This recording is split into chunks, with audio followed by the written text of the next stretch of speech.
So now let's see the picture adjustment features inside of Canva. To do that, I already have a picture here, so let me just select it.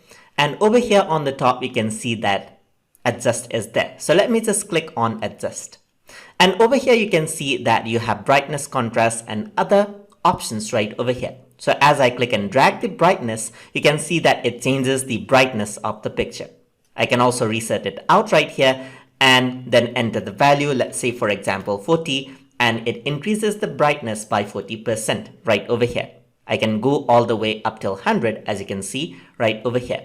So let's say I want to increase the brightness up to, let's say, by 20%. Now you can see that it's a bit faded right over here, and to increase the difference between black and white, I can increase the contrast right over here. So that changes the difference between the black and white in any image. So I can do that right over here as well. The saturation is there, that increases the color range, so I can bring down the saturation to make it black and white or increase it out to add in color, as you can see. Then there's the tint that changes the entire color, as you can see right here. It gives the image a bit of a look right here. So you can give it a bluish look or maybe like a pinkish look and so forth, as you can see right over here. So I'm just going to give it something like a bit of a blue look right over here.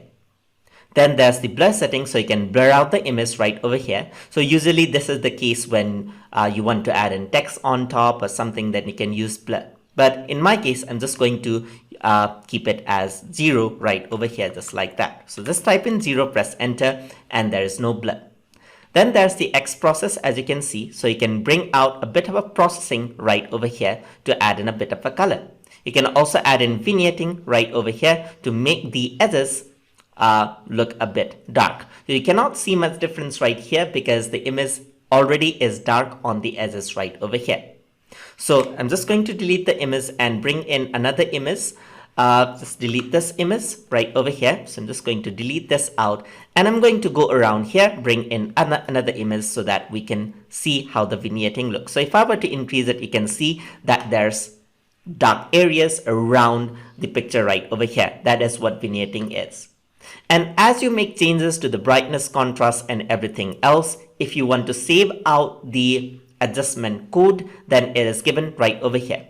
So as you copy this out and bring in, let's say for example, another photo right over here, I can apply the same settings onto this photo as well by going on to the adjust option right over here and simply pasting the code right over there. So I paste it by using Control V as a shortcut, and you can see that the same effect has been added, and that way you can save out the adjustment data as well.